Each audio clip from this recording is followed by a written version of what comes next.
Presentasinya. Nah, jadi buku yang kita pakai itu tadi buku Q Salas ya. Eh, Walaupun bukunya cenderung lugas, pendek, cepat ya, tapi dia masih menyediakan satu bab untuk introduction Python karena tetap berasumsi nggak semua orang tahu Python gitu ya. Jadi, tapi juga cuma satu bab ya, nggak terlampau bertele-tele dan Bapak Ibu juga bisa menikmati ya bagaimana seseorang yang tahu Python cukup banyak menyajikannya hanya dalam satu bab saja, introduction bagian-bagian yang sangat penting, terutama untuk persoalan numerical analysis ya. Jadi untuk komputasi matematik sebenarnya ya. Terus di awal ada sejarah sedikit lah kenapa Python itu jadi populer ya. Terutama karena dia open source, terus dia runningnya pakai interpreter ya. Jadi Bapak Ibu kan biasanya jalanin Anaconda, Jupyter Notebook, terus jalan di atasnya ya. Jadi buat debugging itu enak banget. Oh ini salah codingnya, langsung rubah, langsung muncul lagi di web itu cepet dan apa enak buat kerja komputasi apa analisis data yang seperti itu. Tapi kalau buat ngasilin aplikasi executable files yang perlu compiler terus dapatnya exe tinggal di run klik Python kurang gitu cocok ya. Walaupun ada sih caranya menghasilkan itu ya kalau dibutuhkan. Jadi kita nggak usah running Anaconda-nya atau Jupyter Notebook-nya terus menerus ya. Kita punya executable-nya karena apa udah custom made lah program kita analisisnya itu aja datanya udah tahu pasti formatnya kayak gitu dan seterusnya bisa aja kita buat ya.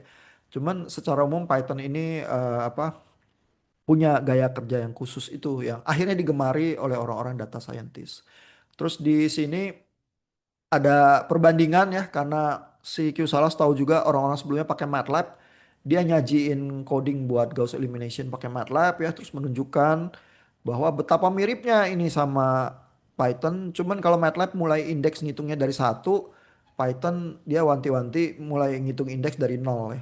Jadi kalau transfer coding gitu aja dari MATLAB ke Python bisa nggak jalan ya karena indexingnya salah gitu ya.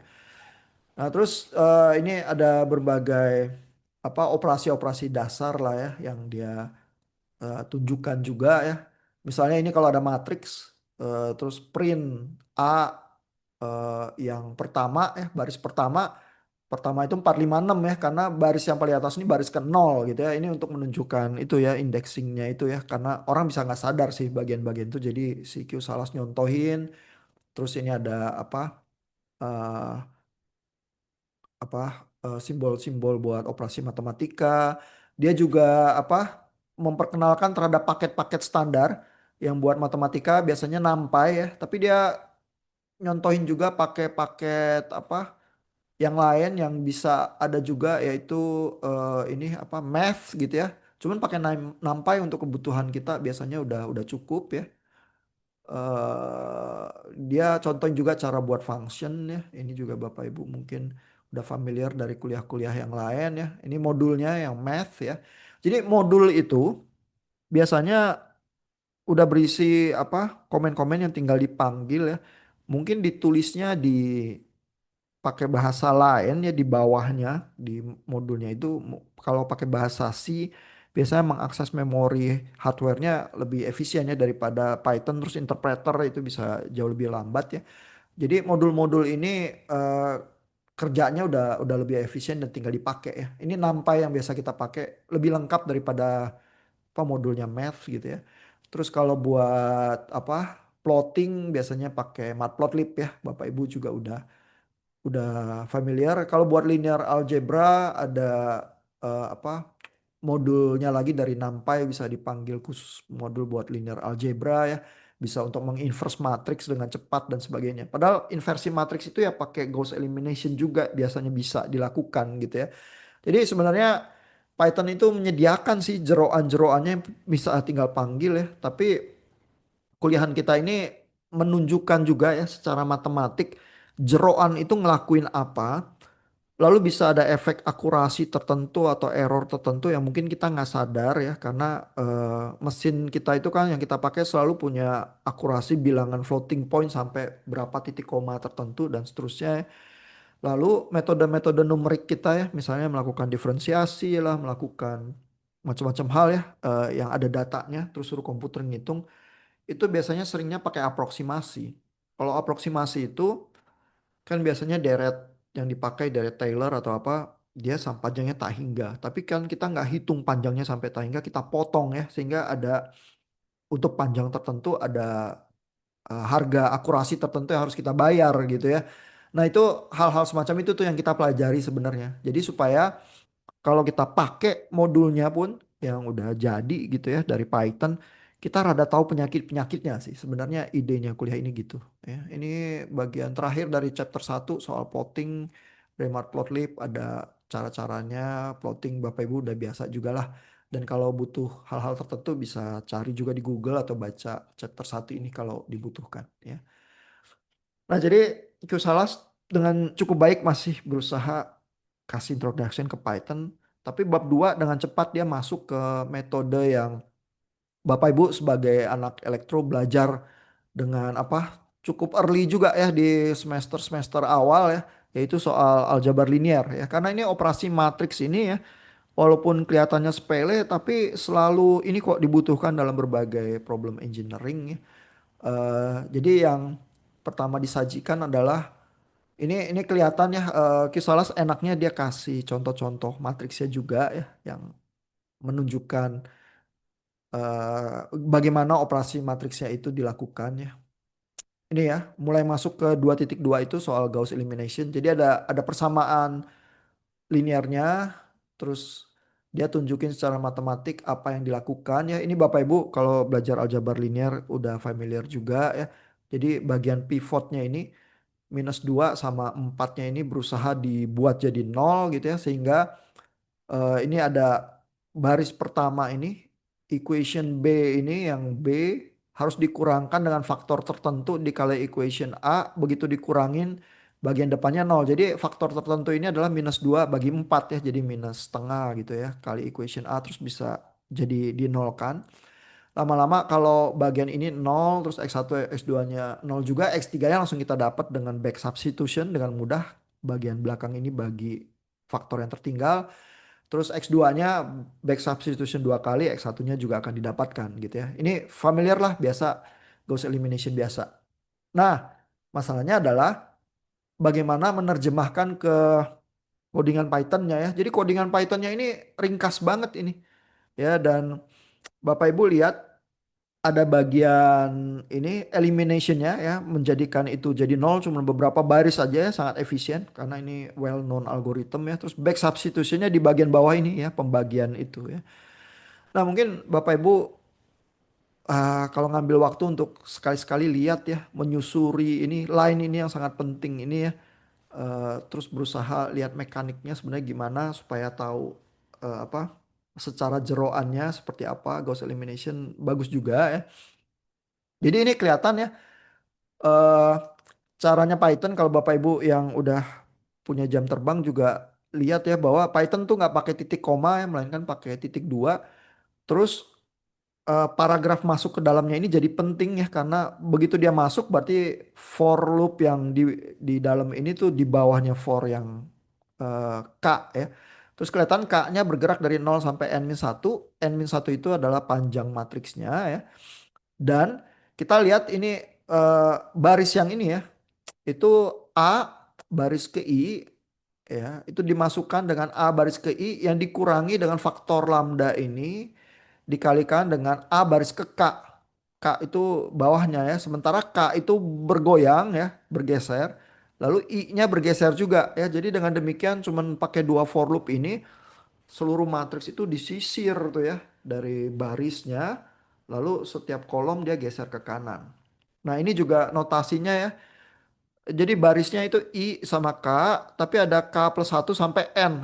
Nah ini artinya baris ini tuh secara efisien nyusur atau menyisir dua, dua dimensi sekaligus ya. I sama K-nya. Ini kan bergerak pelan-pelan berdasarkan for loop yang ini. Tapi setiap kali dia menyisir kolomnya juga dari K+1 sampai N. Gitu ya. Jadi ini operasinya bukan cuma satu angka minus kurang satu angka nih, satu baris disisir sekaligus gitu ya. Terus barisnya geser pelan-pelan. Kalau contoh matriks kita cuma 3 kali 3, kita dengan mudah bisa cross check pakai tulisan tangan. Tapi kalau matriks kita 1000 kali 1000 gitu ya, ya udah dia ngerjain tuh dari baris yang ke 0 sampai baris yang ke 1000 ya. Nah, saya juga buatin codingannya kan yang Bapak Ibu bisa akses ya. Kalau Bapak Ibu jalanin ya, Bapak Ibu akan lihat mungkin kalau coba jalanin terus ini kadang bertanya-tanya juga ya. Ini soalnya Q Salas ya, kalau Bapak Ibu lihat codingannya ya. Jadi ini saya buat Pythonnya, Bapak Ibu bisa download terus. Ini ada contoh matriks yang dia pakai ya. A-nya matriksnya ini, B-nya ini. Nah, ya. Terus barisnya Q Salas itu adalah K+1 sampai N. Tapi kalau Bapak Ibu jalaninnya K+1 sampai N ya, berarti pada saat baris ke K, dia tuh ngeskip baris apa eh, kolom ke K-nya gitu ya. eh saya tuh pasang baris yang ini ya, kolomnya disisirnya bukan dari K+1 sampai N, tapi dari K sampai N. Ya walaupun Q Salas nulisnya seperti ini ya.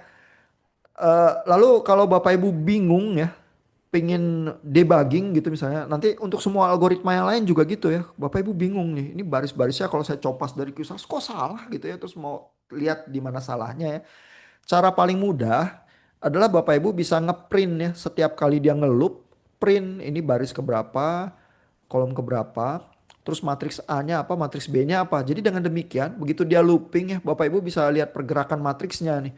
Ya, jadi matriks A-nya di print, matriks B-nya gitu, terus ini K ke 0, I ke 1 ya. Jadi bisa dirunut betulan baris-baris codingannya itu.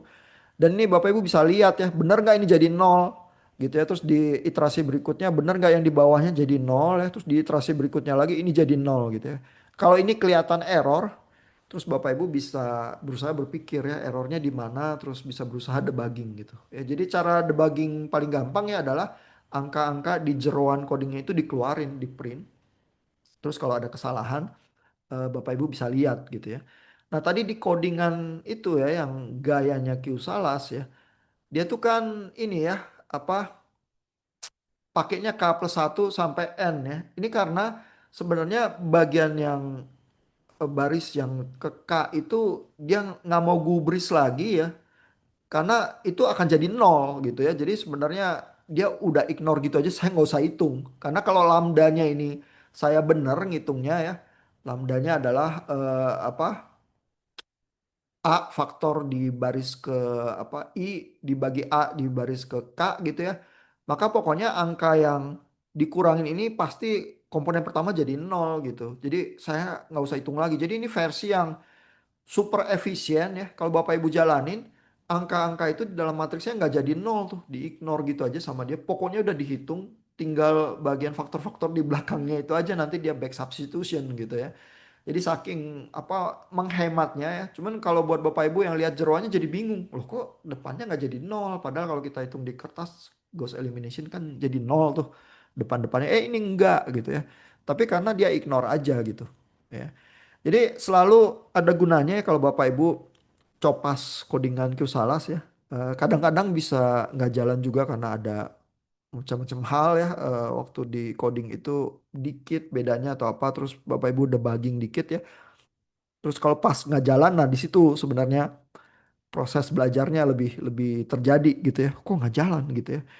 Atau jalan kok tapi efek yang dia berusaha tunjukkan nggak muncul di saya gitu atau apa ya. Nah itu kalau lagi sial-sial begitu ya, itu justru belajarnya lebih banyak biasanya. Ya jadi saya mendorong sih Bapak Ibu punya jam terbang sedikit ya.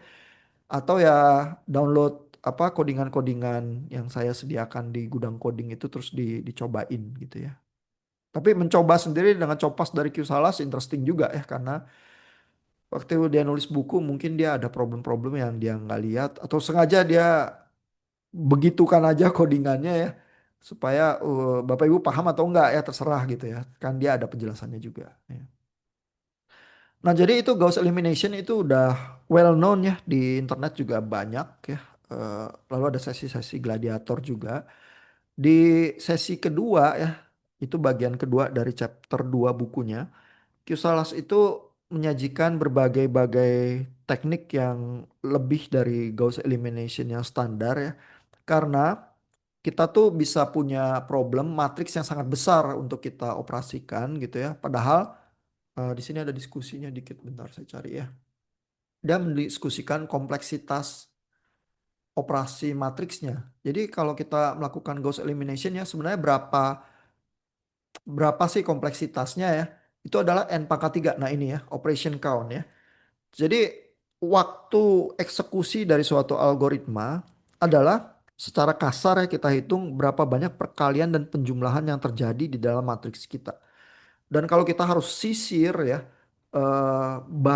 setiap baris dan setiap kolom dari matriks kita, eh, berarti kita tuh udah ada n kuadrat ya dari kompleksitas kita, plus kita tuh selain nyisir terus harus melakukan apa, penjumlahan dan perkalian lagi setiap kali ya. Jadi eh, secara umum ya kita tahu kompleksitas melakukan Gauss elimination itu n pangkat 3. Nah masalahnya kalau matriks kita cuma 3 kali 3 nggak ada masalah. Tapi kalau matriks kita 1000 kali 1000 ya ini ngos-ngosan ya mesin kita ya. Jadi terutama untuk matriks yang sangat besar kita punya sensor gempa atau apa ya, kita perlu metode-metode yang lebih efisien ya. Nah metode yang lebih efisien itu biasanya memanfaatkan matriks-matriks yang punya sifat-sifat khusus ya. Jadi salah satu trik-triknya yang sering muncul adalah ini ya, istilahnya decomposition ini ya. Mulai jadi 2.3 ya. Matriks yang A yang kita bakal Gauss elimination itu ya untuk mencari solusi dari persamaan linearnya itu kita pecah jadi matriks L dan U ya, lower matrix dan upper matrix ya. Supaya karena kita dari awal tahu ya kalau kita pecah kayak gini ya, lower matriksnya diagonalnya satu, di bawahnya ada angka, sisanya nol. Upper matriksnya angkanya cuma ada di atas, bawahnya nol. Terus kita kalikan gitu ya. Maka matriks ini tuh punya struktur tertentu ya. Sehingga operasinya kita bisa lebih hemat. Hematnya nggak banyak sih karena cuma struktur yang kayak gini aja yang dimanfaatkan ya. Tapi lumayan kalau 1000 kali 1000 menghemat sedikit ya, itu bisa bisa terasa gitu misalnya ya. Nah, tapi nah ini ada codingannya juga ya, jadi bisa dicoba juga. Kalau nggak salah di gudang coding juga ada ya, kalau mau nyobain LU decomposition ya. Lalu ada decomposition yang lebih terkenal ini Cholesky decomposition. Karena ada struktur-struktur problem tertentu yang matriks kita itu simetris ya, bagian atasnya nilainya simetris sama bagian bawah dari diagonal kita. Nah, kalau kalau kita strukturnya khusus kayak gitu ya, berarti L21 yang di bagian atas ini sama dengan L21 yang di bagian bawah ini. Terus kalau kita kaliin, struktur matriks kita itu khusus. Nah, sehingga dengan struktur yang kayak gitu kita bisa lebih menghemat lagi ya operasi matematika kita. Jadi di bagian belakang buku ini ya, itu penuh trik-trik bagaimana menghemat komputasi gitu ya. Tentu kita bisa ya apa, brutal aja, main buta aja Gauss elimination bisa. Cuman itu kan buang waktu komputasi ya. Dan kalau waktu komputasi itu kita anggap semacam resource dan adalah uang juga ya. Karena bisa aja kita menyelesaikan problem yang sangat besar dengan menyewa awan gitu ya, komputasi di server yang basically harus spending uang dan lain sebagainya. Semakin kita bisa menghemat resource kita, kita juga lebih untung gitu ya, terutama kalau problem-problemnya sangat masif dan besar gitu ya. Jadi teknik-teknik ini juga diketahui secara umum ya, juga teknik-teknik lama gitu ya. Nah, lalu di bagian akhir yang saya pengen tunjukin sedikit juga ya. Ini ada contoh-contoh soal juga ya selalu. Jadi bukunya Q Salas ini menyenangkan. Terus bapak-bapak, bapak ibu bisa nyobain ya contoh-contoh soal dia. Kalau udah punya codingan, tinggal muntahin aja ke dalam codingannya. Terus lihat solusinya benar atau enggak gitu ya. Untuk ngecek codingan bapak ibu. Di 2.4 ini ada problem khusus lain ya. Kalau ada matriks pita. Ya, matriks pita ini cuma punya 3 baris di diagonal utama, sisanya nol. Nah ini bisa lebih enteng lagi perhitungannya, dan matriks yang kebanyakan nilainya nol ini juga bukan sangat sangat jarang gitu ya.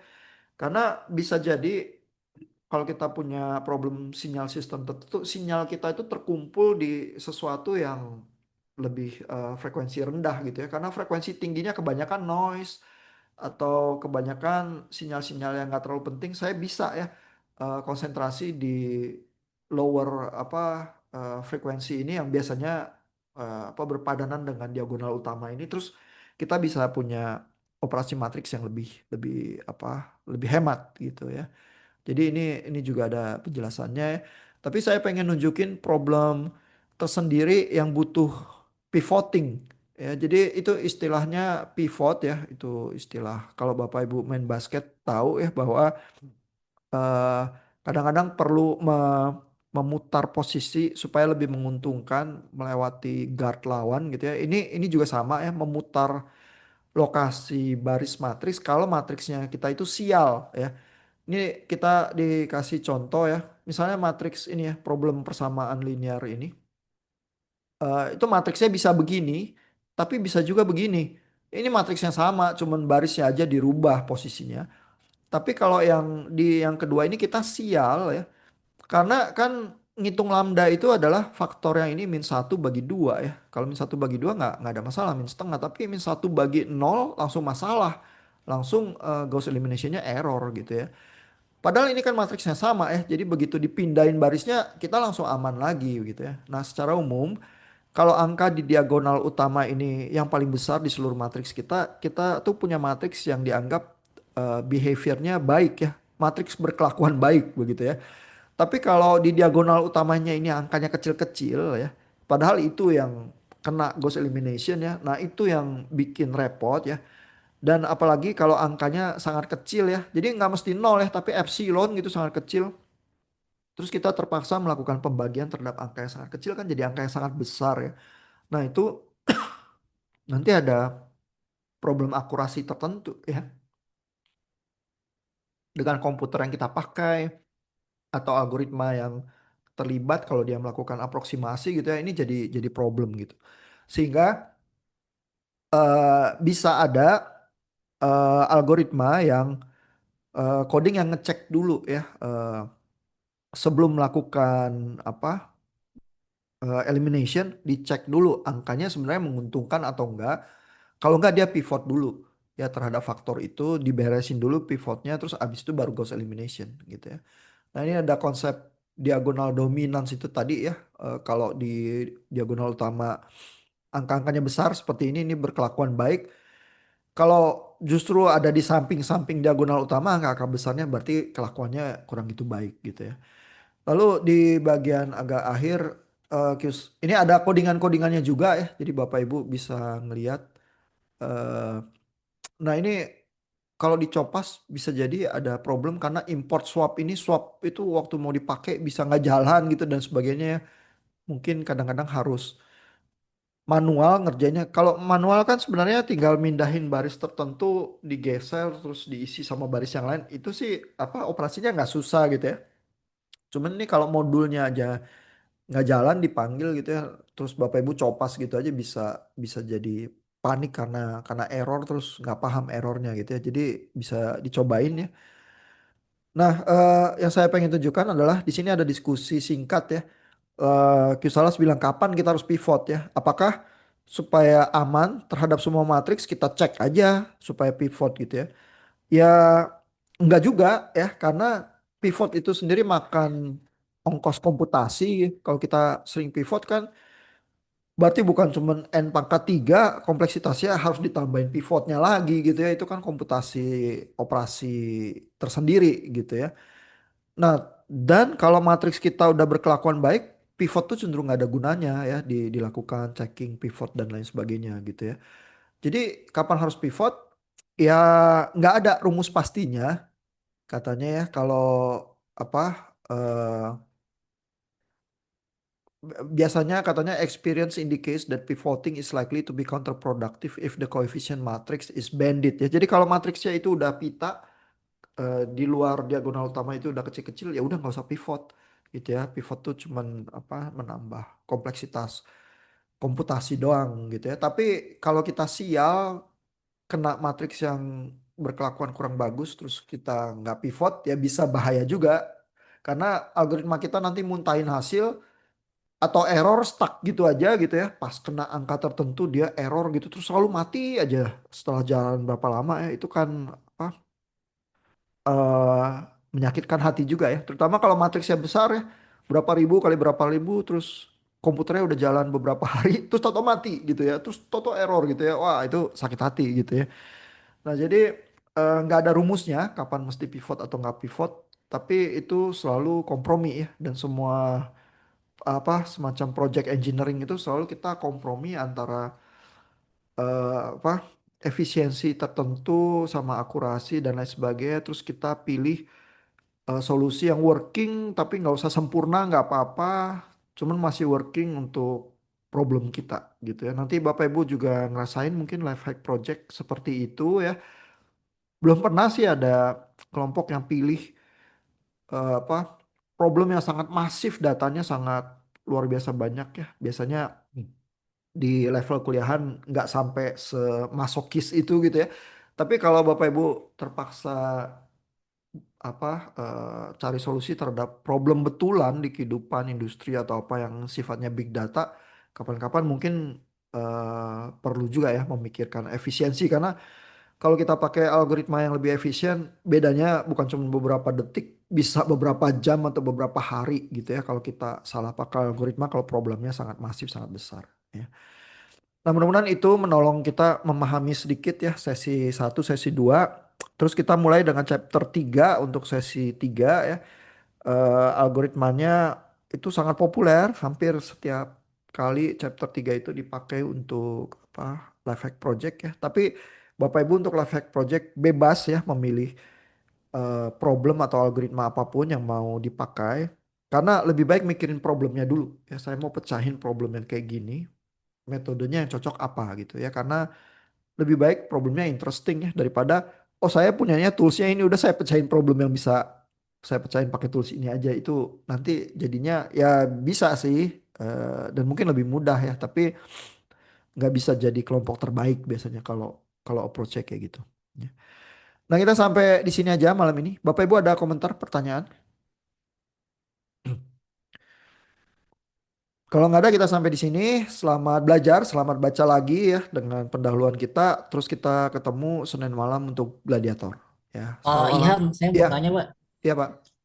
Tadi saya lihat di Gauss eliminasi ya, itu kenapa pakai tipe datanya float ya, Pak? Nggak integer gitu. Apakah kalau integer itu outputnya bermasalah ya? Iya Pak. Jadi, nah itu juga problem yang spesifik ya kalau Bapak Ibu nyobain terus nyobain matriks yang isinya integer semua. Terus Bapak Ibu nggak nulisnya 1,0 ya, 1,0 atau 2,0, si Pythonnya berasumsi itu integer ya. Nanti kalau dia ngebagi faktor ya, ada kan kita ngitung lambda itu pembagian ya, dia akan membulatkan ke integer juga gitu. Terus tahu-tahu nanti hasilnya langsung salah karena dari awal dia berasumsi data type-nya integer ya. Jadi kalau lagi sial apa copas codingnya gitu aja, terus ternyata integer, terus masukin matriksnya, terutama contoh yang sangat sederhana terus integer semua gitu ya, terus Bapak Ibu bisa bingung tuh kenapa salah ya padahal algoritmanya bener gitu ya. Jadi memang harus float sih karena ada pembagian buat ngitung lambdanya itu tuh. Jadi kalau nggak floating nanti dia ngawur gitu karena dia berasumsi data type-nya integer semua. Hmm. Oke, Pak. Thank you, Pak ya. Iya, tapi memang nggak ada cara lain kecuali nyobain sih kalau mau belajar ya. Jadi ya saya mendorong untuk nyobain, terutama kalau Bapak Ibu mau menang gladiator seperti apa recording-recording yang ada di terarsip di Learn ya. Mereka selalu nunjukin coding sih. Jadi kalau yang satu nunjukin coding terus ngasih lihat efek apa algoritmanya yang tertentu yang spesifik, terus yang satu enggak cuman bahas teori doang, udah pasti yang apa ada effort untuk nunjukin codingan itu yang menang biasanya gitu. Jadi ya nyobain lah supaya chance menangnya lebih tinggi ya. Thank you Bapak Ibu, kita sampai di sini. Selamat malam, selamat istirahat.